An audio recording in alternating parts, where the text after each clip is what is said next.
Hello, ladies and gentlemen. What's happening? This is Maurice. Welcome to another edition of the Try Life On podcast. We are going to be talking to my girl, Sarah Miskelly.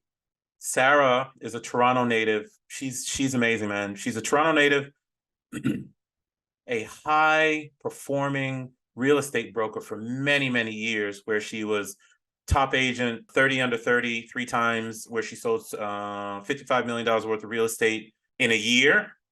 And then she started to realize that she was burning out. She recognized it. And she's like, why am I working from 5 a.m. to 10 p.m. and missing out on the growth of my kids and my family, etc.? We talk about her journey moving from the traditional real estate agent space into multifamily syndication or large apartment complex purchases and investment, which is what I do with my own company. And she has grown it in a way where she has brought in investors, made them a great return, helping them with their financial freedom journey. The thing I love about Sarah, she recognizes that real estate, just like any other investment or business venture, is not life. It is a tool to live life well. So you'll hear Sarah talk about the fact that her and her husband and her beautiful 3 and 1 year old babies have made the decision to move down to Costa Rica to live a different life, connected more to nature, plugging into planet and earth as intended, as I always say. So I think this is a great conversation for professionals out there who are in more standard career fields who want to do something a little bit different, but also have like this innate thing in their gut, if you will, about I want to do something different in my life. It's just a great conversation. Anyway, sit back, relax, enjoy the show, have a conversation or listen to the conversation with my girl, Sarah Miskelly.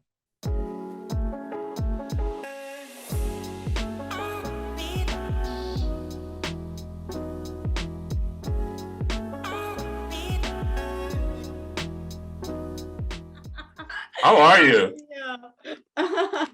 It's funny when you meet certain people. Well, I mean, I knew of you before, but I started to do a little research on you and stuff like that, and then Yeah. fell in love with your story. And then as soon as I saw you, I'm like, oh yeah, I know her. Oh What man, up? it was funny. I was gonna be like, "Where are you? Are you in Cyprus right now?" No, I just got back to DC Oh the man. night before last, and Yeah. then I'm on a plane tomorrow. So I came back to DC just to get my 10-year-old, and then I'm Oh. on a plane tomorrow back to Lebanon, actually. Oh wow. Like just for fun or like for business too? No, just for fun, just to expose my kid to a different culture before school Love it. starts. So I've like set up a ton of activities for him, a couple of exchanges with other kids his age. We're gonna go up to the mountains. We're gonna go on the coastline. Just stuff that you would just never do. I got Yeah. I got contacts now to get stuff like that done. Oh, that's incredible. I'm all for it. I grew up traveling with my dad and it changed my life. So as somebody who grew up traveling and like my dad Yeah. was into it, it was hugely impactful. So I definitely know you're doing the right thing, Well, which is thank you. incredible. Yeah. Thank you. Thank you. Well, listen, I know we just kind of jumped into it and they'll fix all the editing and stuff like that. But first of Yeah. all, Cool. I have to tell you, like you know how I am on LinkedIn, like I'll talk about lifestyle design and Yeah. how real estate is something that should push life. Life is not about real estate. And I remember reading one of your, I don't know if it was a comment or a post, but you said something relative to the fact that you had those beautiful kids and that you had burnt out for a while and that you wanted to spend more time with them. And that grabbed my attention, not because parents don't want to spend time with their kids, but because I had a sense that you were hyper successful at the real estate work that you were already doing. And it Mhm. seems like you made a conscious decision to either downshift or side shift such that you could focus on the life stuff. And I wanted to plug into that. Yeah, for sure. I mean, the reality was I was making a couple 100,000 a year. I had an aggressive career trajectory. Like I knew if I stuck with it, I was going to be making 1 million a year. Like I could see the Yeah. entire scaling model. I had really good support, really good coaching, and I was just an aggressive worker. I think I Mm. had a very big work ethic. Just I grew up with like my Euro father being like, you must work all the time. So I had that instilled in me. And I just got to this point where I was like, this lifestyle of working until like I was up at 5 a.m. lead generating, calling, following up. I was, out till 9 p.m. showing property, and it was exhausting. And I was like, I cannot foresee how children and like children that I'm going to actually spend quality time with are going Yeah. to fit into this lifestyle. And I made the decision, and it was tough. COVID helped because, things shut down, but I was like, I don't want to do this anymore. And I think I was blessed because I had that real estate background of seeing how it provides passive income. So my assets Yeah. were giving me cash flow.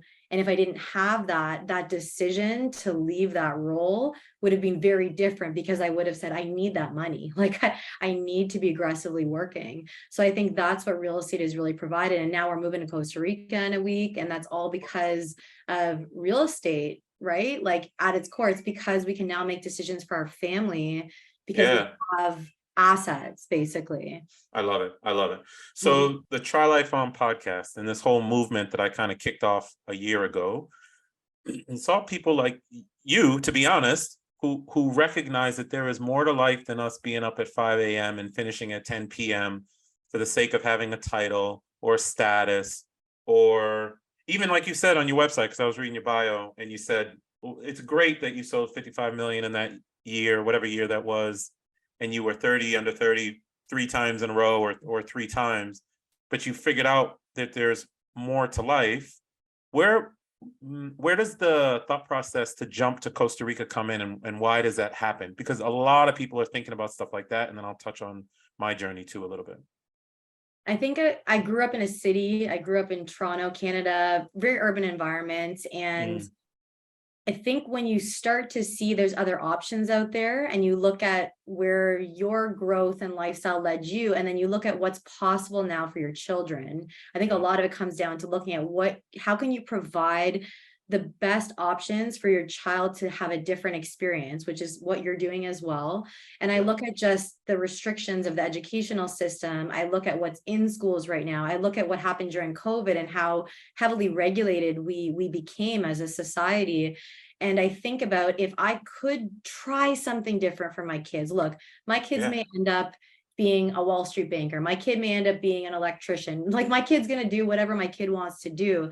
And if I can give them exposure to more nature, to be honest, a lot of I want to be in more nature. My son's going to learn Spanish, another language, which is very valuable as we become a globalized world.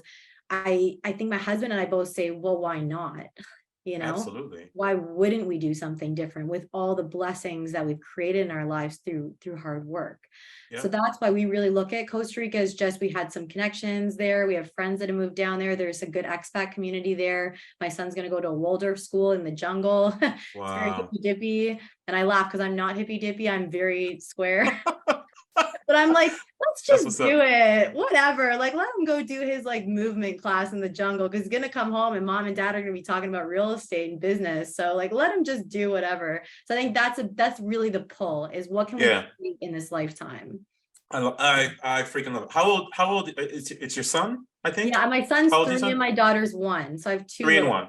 Mm-hmm. There's a friend of mine. I'll introduce you to her offline, but her first name is Monica, and I adore her. She actually did some of the coaching stuff that I do on the lifestyle design side.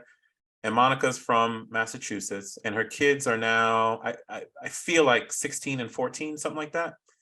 And she moved them down there very young, and they're being virtual schooled. And they were actually going to go back to the States in prep for them getting ready to go to college, right? But the family, the kids themselves made a decision. They came to mom and dad and they said, you know what? Yeah, we wanted to go back up to the States to get ready for college and stuff, but we realized something. We spent a lot of time outside. We spend a lot of time as a family. We actually sit around the table to have food together. We have a ton of friends. We travel as a family because they are somewhat geographically free. They are doing, and then they are real estate investors. So they're buying land and they're putting fourplexes on it that they're going to do, they're going to end up Airbnb-ing it, but all for the sake of let's have this lifestyle that we don't need a vacation from. It's hard for people to mentally get there. How do you and your husband mentally get there to the point of okay, we're going to take this risk. And also we're going to unplug from society's definition of what success is supposed to be, because that's where a lot of the people in Try Life On land struggle friends, peers, coworkers, family members telling them what they cannot do and should not do? Mhm. I think a lot of it is this pull of curiosity to find something different. Like, I'm not saying we just one day are like, let's change everything, go to Costa Rica. This is Yeah. years of trying to find other ways to live, a lot of personal development work. My husband was like a leader in landmark education, which is personal development. We've Wow. just spent so many years trying to figure out how to elevate ourselves as individuals and look for different ways of life and different ways to elevate and grow beyond what we're traditionally offered. He has an engineering background. I have a BA, like a normal BA. So we have Yeah. very traditional educational backgrounds. But I think there's this pull for certain people, which I'm sure you experience, and people in your like coaching program, that they Yeah. want to try something different. And you can't really quantify it or know why. But because we're ambitious and we've seen what we can produce in business and in life and investing and all this, you say, okay, well, if I could do that, why not now do this? And I think that's it. There's no straight answer. It's just kind of this discovery process of wanting and seeking more, which I think is somewhat an innate thing. Some people are very happy with a traditional life, and I have nothing going on about that. Like, go for it. Yeah. Everybody needs to Yeah. live their own experience. This is Yeah. just what pulls us. And I really trust that. I heard you talk in an interview, I think it was with Whitney Sewell. Mhm. I think so. And one of the things you were saying in the interview, and we'll touch on multifamily syndication, but one of the things you were saying in the interview was because you went into multifamily syndication and broader real estate, you started to find yourself surrounded with people who were doing extraordinary things, people who were truly interested in personal and self-development. Sometimes I try to explain to people real estate is just a vehicle. When I go to these well, I don't go as much as I used to, I feel like I'm winding down. But when I used to go to a lot of real estate conferences and stuff, it was just to simply put myself around someone like you, someone who has the gall and wherewithal, and I will just do this and course correct along the way, attitude and personality. People don't realize that that's what real estate and syndication and people who are going after business can give you. Can you touch on that and just kind of your experience since you did get into multifamily? When did the multifamily start? How did it start? How do you make the transition from being a broker, an awesome broker, by the way, real estate agent, to moving into the syndication side of the house? I would say part of it is that ambition and like need for growth. I think it's like a little bit of it's just a personality thing. I'm like, I need more. I want to do bigger. I want to see what's out there. And when you have that real estate background, I think you're similar. And I find a lot of people in the syndication space have almost like scaled up to that role Yeah, where they've yeah. done smaller properties, smaller multifamily. So I have a few small multifamilies in Toronto, Canada. I've done a lot of private lending. I've done, mortgage syndication. So I kind of was doing different things. And it was like, well, what's the bigger thing? Where am I going to get into bigger deals, meaning, like you said, people with bigger ambitions, bigger numbers? I think the numbers can scare a lot of people off. And then when you get into this space, you realize, like you said, that the people here, a lot of them are not necessarily doing it for the money. They're there Mm-mm. because they see they've achieved a level of success where they cover their basic needs, and they're like, let me show people how they can really live a great life with passive income from real estate. And that's what is available in the syndication space. It's more of the lifestyle investing component I've discovered from being in it, is that's the transformation. So that was me. I scaled up, and now I'm in the syndication space. And my big mission is actually to bring more women into this space, because Nice. women Nice. need passive income. I shouldn't say they need it. There's a want for it, especially when there's seasons of life where you take time off for kids or what have you. And that is only going to come through proximity. These deals aren't necessarily publicly available. It's a lot of it is through proximity. So I really am on a mission right now to be that proximity match for women, to meet another woman who's in the space that is willing to educate and share these opportunities with them. So that's where I'm at now. Yeah, no, I love it. And so your company is HYLEE HYLEE Capital. Capital, Does yeah. that come from something, by the way? It's my two Didn't it? kids. So my Oh, son's name is Leo and my daughter's name is Hypatia. So I put it together. okay. I was like, I don't know if to Yeah. um can you obviously I'm a trader with Quattro Capital, the company that I started, similar to HYLEE Capital. I actually don't talk about it that much, which is interesting. because I think life is more important. If I tend to talk about it, it's in the context of how is it supporting my life or what have you. But just for folks who are listening, what is multifamily syndication?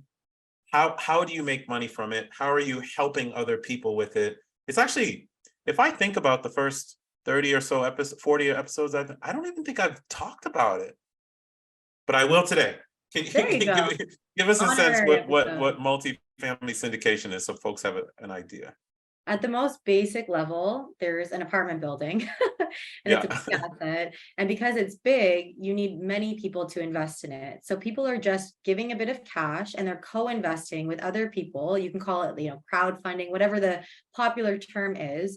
And as an investor, you are getting cash flow from that property. And Mhm. when that property sells, you're also getting a share of the profits.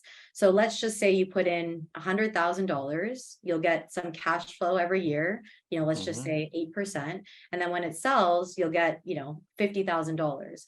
So you're just getting money from cash flow and from the sale of the property. And the great thing is everything's covered for you. So there's a management team in place. You don't even have to get a mortgage. You Yeah. just go in and everything's done for you and you give your money, you wire in your funds, and then you're going to get those returns right back in your bank account. And what's beautiful about this is democratizing real estate investing. Yes, it is. A lot of people are not handy anymore. All of us were encouraged to go to university and get a traditional education, like be a Yeah, doctor, yeah. a lawyer. My dad was always like, you must be a doctor and a lawyer. I'm like, sorry to disappoint you. I went into real estate because of you. Yeah, But it's just yeah. people aren't handy and the world is changing and we want to live remote. And like, look, it's much easier to live remote and have money coming in, cash flow than going around and running around managing maybe an Airbnb. So there's always options, but that's really what a syndication is. Yeah, and it's private money. It's raising money from your neighbors, your family, people at work or what have you, and we're kind of skirting Wall Street, if you will. That's what I love about this. Don't get me wrong, I'm in the stock market in a sense, and I worked for a global consulting firm for 25 years. So of course I did the 401k thing and got company stock and all that. I'm grateful. But the beautiful thing is you and I and the investors who partner with us, we control our own destiny one way or the other. And I absolutely love that. In my journey, Sarah, my family is a Haitian immigrant family. So my brother and I were the first ones born in the US. I was born in New York. So my dad and mom's financial blueprint and life blueprint was education, education, education. Get your education, go to college, get a good job, and to be honest, get the 2.5 kids, white picket fence, and a dog, and live on the East Coast for the rest of your life, kind of thing. The interesting thing, they're not like that now, which I'll touch on later. But I talk to people about what their family's money blueprint is, because it tends to translate to us. So I am not a saver. I'm an investor. I have invested everything since I was age 21 to my benefit. What was your family's money blueprint, and how do you go from? I feel like realtors are very entrepreneurial, but it is a more traditional career. How do you go from a more traditional career to taking a shot at something like syndication based on whatever your blueprint was? I'm curious how you started. I appreciate that question because I think it really makes someone reflect back on where they came from. So Yeah, my mom yeah. was a single mom. I grew up in an apartment building, ironically. Right on. So I lived in an apartment with my mom, just your average 2-bedroom apartment. And I actually met my dad when I was 3. So after, custody and all that stuff got figured out. And my mom was very traditional. It's kind of like that Robert Kiyosaki, Rich Dad, Poor Dad. Yeah, yeah, My yeah, for mom, I sure. love her to death. But she was very traditional, and that has been an incredible blessing in the sense that there was a lot of stability in terms of her income. She was an administrative assistant for 30 plus years at the same company. And my Oh, dad, when I met him, he was the one that was the ambitious real estate investing entrepreneur. So I don't know how mm, it got into him. He came from Croatia. So he was first generation. I'm first generation Canadian. And he would just have me, he was an electrician. And on the weekends, we'd be in his, work truck driving around the city, picking up supplies at Home Depot. I would help him clean out his apartments and help paint them and clean and renovate them. So Oh, he he was had a real estate apartments. Okay. investor. Yes, Yeah. he would buy properties and he would renovate them, and he would be the landlord. He would manage them. I helped him. He had his broken English. I would help him kind of, write the signs for the doorways and stuff. But he just had this incredible work ethic that he passed away when I was 16, actually.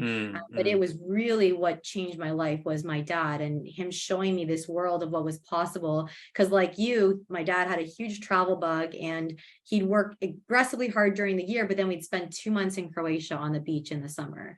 And I was like, there's something It's here. beautiful. Yeah. Right. Yeah. Yeah. And it was that blueprint, like you said, where he was always showing me through his actions a way of life. And my goal was always, when he passed away, was like, how can I create a powerful legacy based on standing on my father's shoulders of, real estate, and kind of 10x it and bring this information to more people. So that was how I just kind of grew up in it. And I'm very grateful for that. Yeah. So dad was the seed, essentially. Yes, exactly. Dad was the seed. Gotcha. And now that you've been in both worlds, let's say the more traditional work world and now the entrepreneurial world, do you have a thought on where you would want your kids to, I know your kids are very young, but where you would want your kids to end up? Is it to traditional? Is it to entrepreneurial? Or does it even matter to you, if that makes sense? I think I want my kids to fulfill on what their life purpose is. And I think that sounds Yes. easy, but it's like, we have this blessing now. Once you have the foundation set financially, that's where the blessing comes, where you never have to tell your kid to necessarily do a particular role because it's financially based. A lot of our parents, I think, said be a lawyer or a doctor because of the reputation, but also because of the financial stability that role in society is proven to provide. Yeah. Right. And I think for them, they're going to do what they want to do. But our role as parents is, how can we educate them to, be responsible citizens, be responsible with money, so financially responsible.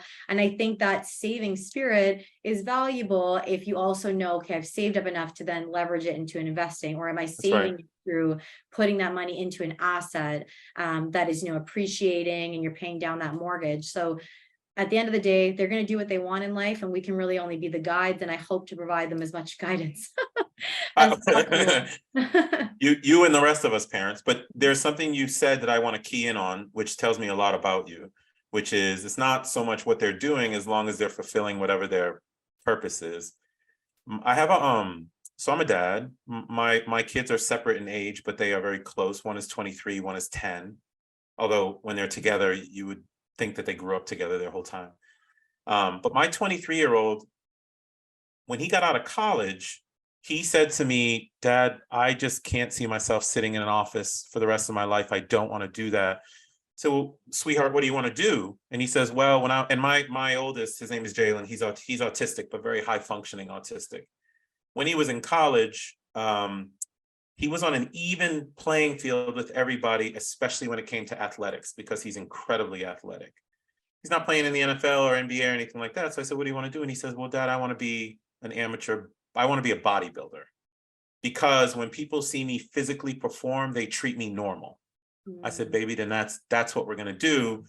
So we figured out how he can be a bodybuilder. We got him a former Mr. Olympian competitor to train him directly. Then I said, sweetheart, let's reverse engineer your life.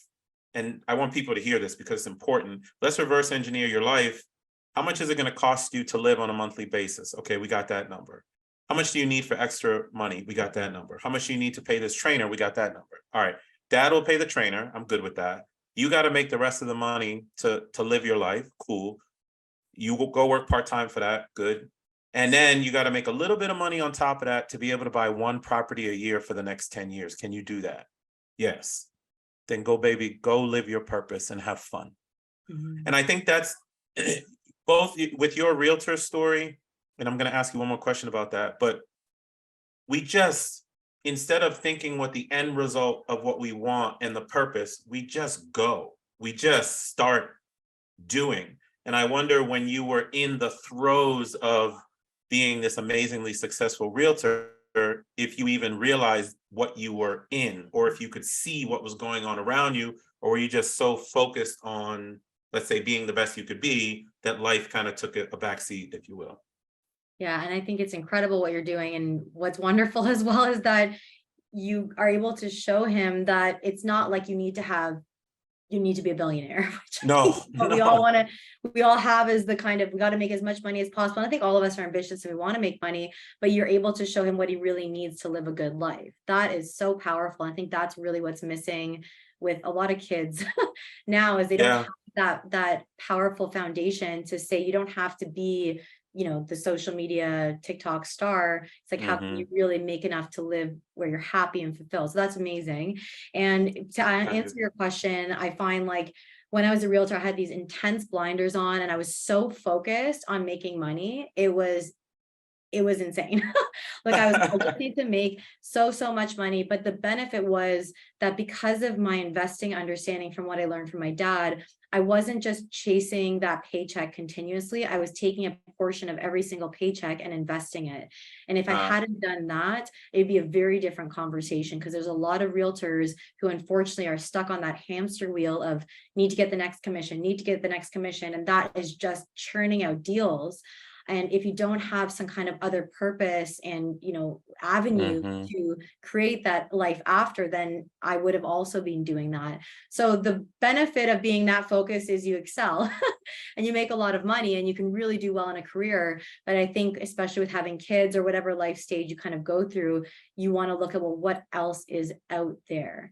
And that was really, for me, a big moment where things shifted. Yeah.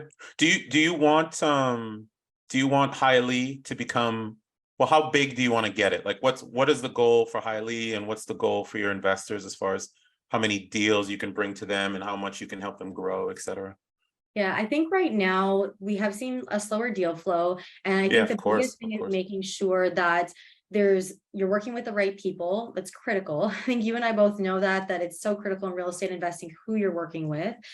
So I'm happier with a slower deal flow, maybe 2 or 4 deals a year that I can really present to my people. Love that. And from there, my big goal, like I mentioned, is I just want more women to get involved. And I think that is my foundational piece through doing coaching or mentorship. I know right now I'm working on a community, monthly community membership. I also have a passive real estate investing summit in September. That's going to be 10 plus female speakers sharing all about different syndications. So industrial, multifamily, we have vineyard syndications, all different kinds.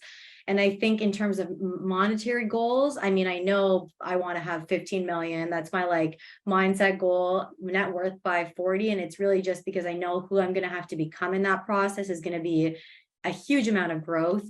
So I think it's good to have numerical goals because you see who you can become in that process. And as well, I want to donate $1 million to God Behind Bars. That's a charity I'm very passionate about. And I don't know why. I was never in prison, but something about people being hopeless in prison, not having something to, give them hope is really touched me. So I think having these ambitious things to strive for is very powerful because you work backwards. Like you said, it's like I can always drive myself forward and know it will get created through my daily actions. So that's what I'm working on right now. I love it. I love it. And for those of you listening, if you really, really listen, you would have picked up on Sarah talking about using real estate and proceeds from that to fund other things, purposeful things. I talk about, I'm on my 3rd real estate life for whatever it is. I'm a little bit ahead of you in age. I think I'm like 15 years ahead of you, but my first real estate life was my financial freedom journey. It was just buying single families and paying them off over the years. That ended in 2015. Then I switched to this multifamily stuff, which has been going since 2015. That was more to help other people just like you, not necessarily just women, of course women, but also like the cops that I used to roll with, firefighters, nurses, people who never had access to never knew about these private placements or whatever. So Quattro's done really well there. But I'm on my 3rd real estate life now, and you just kind of hit on it. Somebody was asking me why I continue with the HYLEE Capital stuff, and my answer was not for me. I have enough. The reason I continue with it is because I want to do the things that you're talking about, which is impact other communities and places. So I started doing real estate development in Cyprus, the stuff that I talk about on LinkedIn sometimes. Yeah, I'm going to make money, but people don't realize that the reason why I'm doing it is to be part of that community and to give back to them. and then to take significant amounts of proceeds and then buy some of the land that people would develop and just give it to the municipalities over there so it gets preserved. You can use stuff like this to make big impact. It's not all money. And that was what pisses me off sometimes, especially when you see comments on social media and stuff. I just ignore it because people don't realize how purposeful this stuff is, in the same vein of you talking about giving money to God behind bars, which I think is beautiful. Let me ask you this one last question. So obviously I'm very big on lifestyle design. I think you are too. You're designing your life in a very particular way, which is awesome. But Sarah, there are people out there who are scared to take the leap of faith, or scared to just do and course correct along the way that you have and that you clearly are confident in doing. What would you say to them, right? I don't know, they're sitting in an office on K Street in Washington, D.C., or the main boulevard in Toronto. They want a different life. They are afraid to make a change, or maybe can't even see what that change would be. What would be one piece of advice you'd give them so they can try life on a little bit more? It's what you said, getting with people that are doing it. I think that is the most critical component. There's some things in life that you can't just go to a textbook and necessarily, write down. There's this power in community, and there's this power of, the osmosis effect of being around somebody who has accomplished what you wanted to accomplish. Yeah. I truly believe in every area of life where I've succeeded, it's been by the effort of putting myself in the right circles and working with the right people, whether that's a business coach, a lifestyle design coach, just, joining a community. That will be the transformative difference, because you then see it's possible and believe it's possible for yourself once you realize that the people that are doing it are not better than you. They're not smarter than you. They've just taken and had the courage to actually step outside of what's commonly available, and kind of being okay with allowing naysayers around them to have their comments. You just want to kind of focus on what you care about in life. So getting around the right people, I think, is 100% going to be a game changer. I love it. I love it. Find your tribe. You are my tribe. That's why I felt when you made it was a Costa Rica comment. You said something about Costa Rica, and then you said something about your kids, and that, see what I mean? That's what resonated with me. Not that you and I are real estate syndicators or anything like that. You know what I mean? But I want to thank you for coming on and hopefully giving people a little bit of hope and vision into what they can do. Where can people find you? I know about HYLEE Capital, but where can people find you and connect with you if they'd like to? Yeah, so LinkedIn is always a great place. I like to spend a lot of time there.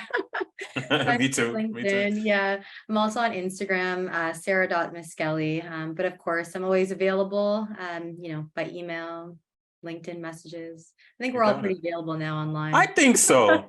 Hey, and another reason why I resonate with you and I just feel you as a person is exactly what you just did. You're just like, I'm available. Yeah. I don't know why people don't get it, but people who have been successful in their own right, and that's not a money thing, just successful in their own right, like to give back. Yeah. And all you got to do is reach out to this amazing human and get a little bit of tidbit of information and see how you can get down to Costa Rica or whatever you're going to do. Come visit. Yeah, no, well, I'm the type of cat who'll show up. You'll actually show up. Yeah. I will show up. It's a nice place. Come on, visit. No doubt. No doubt.